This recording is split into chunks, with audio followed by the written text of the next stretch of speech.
What's up, everybody? Welcome back to the channel and welcome to my review of the Clash Discs Popcorn.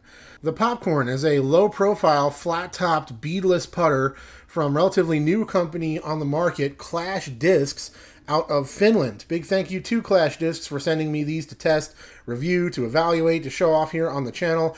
I've been showing them off in my monthly unboxing videos as they come into the inventory. Discs like the mint and the berry and the mango, the pepper, all those discs are in the inventory that I'll be testing, showing off in various videos going forward. So thank you very much to Clash Discs for sending me this stuff to check out. Always great to work with a new company. And thanks to all of you for watching. Hit that subscribe button to stay tuned for future uploads, and stick around for other videos featuring great plastic from Clash and everybody else making plastic out there. I've tested a ton of discs, and I'll continue to do so. Clash Discs Popcorn. The flight numbers are 3, 3, 0, and 1. And for this steady plastic, which is this premium plastic, I think those flight numbers are dead on. Now, when we're getting into the hardy baseline plastic, I think that turn number should be at least a -1, probably a -2. I'd probably say 3, 4, or 3, 3, -2, 1 for the hardy baseline version. Steady plastic is their premium plastic. This might be opaque, it might be translucent, it still has the same name.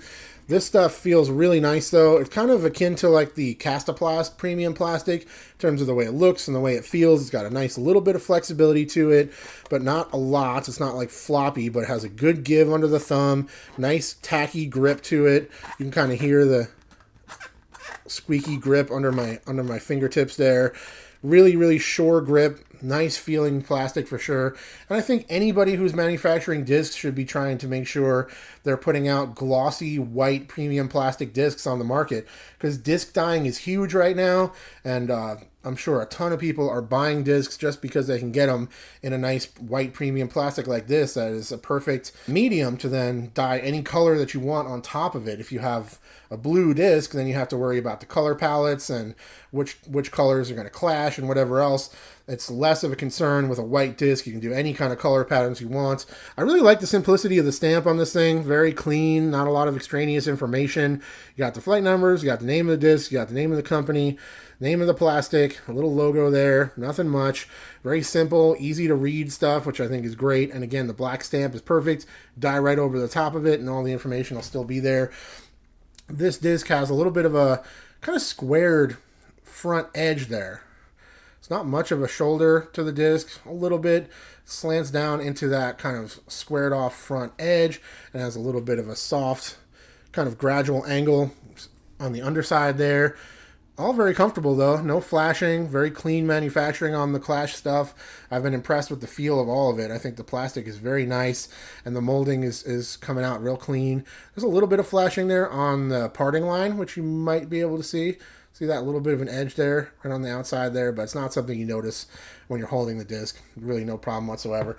Let's put this next to some other options before we ramble too much.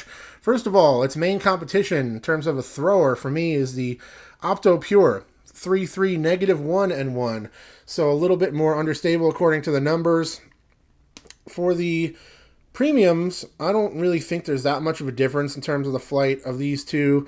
Maybe the Pure does have a little bit more of a flip up to it. Probably has a little bit more glide, I would say, as well. I'm trying to get these lined up for you so you can see the difference. See how the Popcorn on the right there has a little bit more squared off and has a little bit more of a gradual edge this way, where the Pure has a little bit more of an old school kind of scoop out from the rim there, where it has like the little kind of micro bead protruding out of the bottom there. Opto Pure, tremendous disc.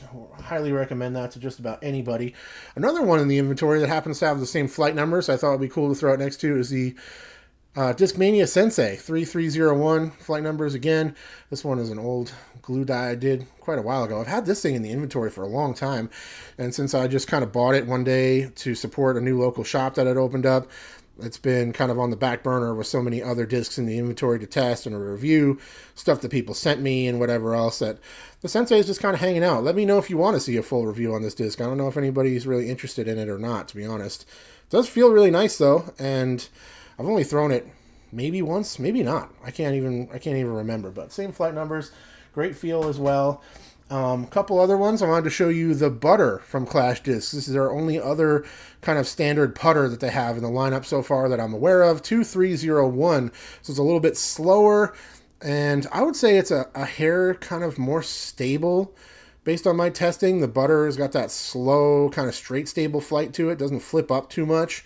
Has a little bit more float to it maybe because it's deeper, but it's much more rounded on the outside edge, kind of like a Luna or a Roach type shape to it to my eye, as you can see there. And then another disc that's quite similar in terms of the shape, I think, even though the flight numbers are way different.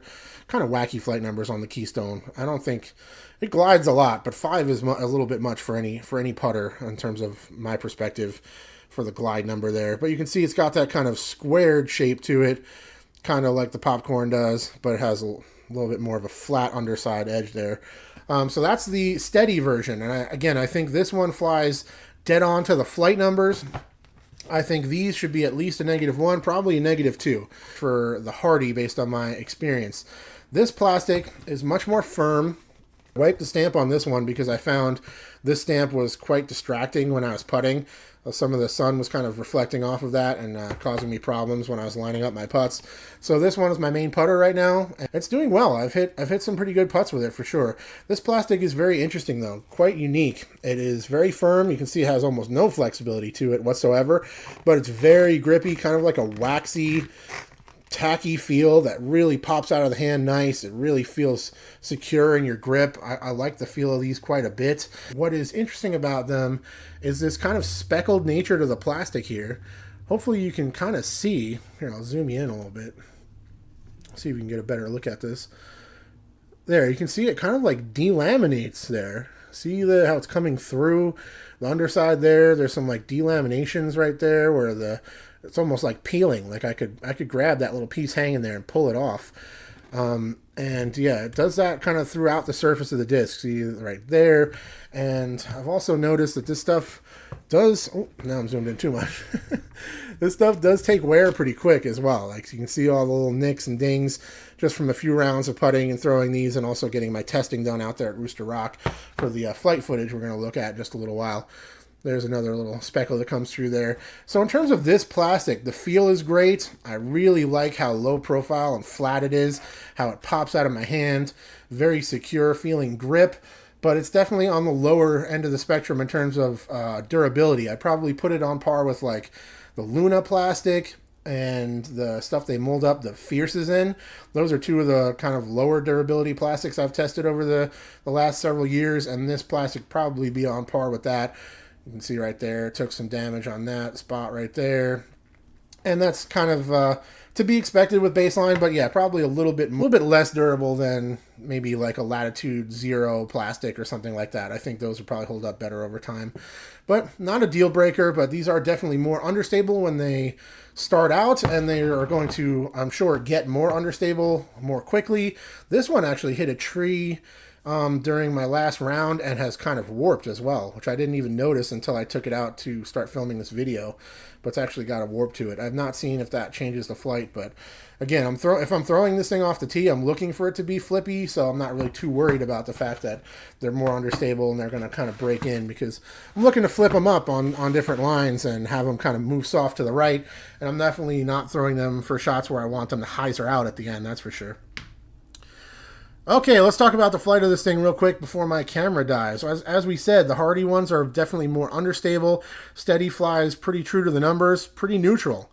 Holds the line quite well, little flexes, smooth stand-ups that'll fly straight to a slight fade at the end of the flight, and will hold angles quite well. Throw it flat and it'll fly nice and straight without too much fade at the end of the flight, if any. The Hardy versions, I start on more hyzer, and they flip up nice, very straight, more glide to them inherently, very much and more naturally understable flight. So I start them on more hyzer, they flip up quite a bit. I actually didn't put these discs next to anything, I might have to do that afterwards and tack it in. I forgot to do the side-by-side comparisons. Don't worry, you guys won't know. You won't even know about that. You'll see those, and then you'll hear me talking about this after the fact and be like, what is he talking about? He did that. Anyway. Naturally flippy disc in the Hardy plastic, but very fun to throw. Stands up and glides, flies very straight. Easy to get it to move to the right naturally, which is a lot of fun to throw those type of shots. Late flips and stand-ups and stand-ups to turns and all those kind of great fun flippy shots that you can throw with an understable putter like this. And really, really nice inside the circle. Sounds cliche, but they are point and shoot, meaning they pretty much take the release angle and just pop straight out, straight into the basket on that line. So I can just pop them out there a little bit nose up, mostly flat, and they'll hold straight into the basket. And definitely doing quite well. I've hit some good putts. I had a really nice putting day with them on my last round, and I will be continuing to test them as a putter and thrower as we go.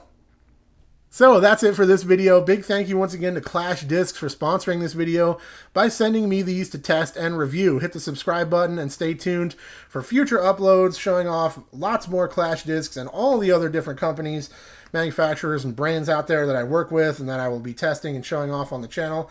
Almost 300 disc reviews here on the channel. We're creeping up on that soon, and we're also creeping up on 15,000 subscribers. So be part of the community that I've built here, and stay tuned for future uploads by hitting that subscribe button. Big shout out to the Disc Golf Nerd Patreon support team for their tireless support. I appreciate you all. I will talk to you all very soon. Cheers.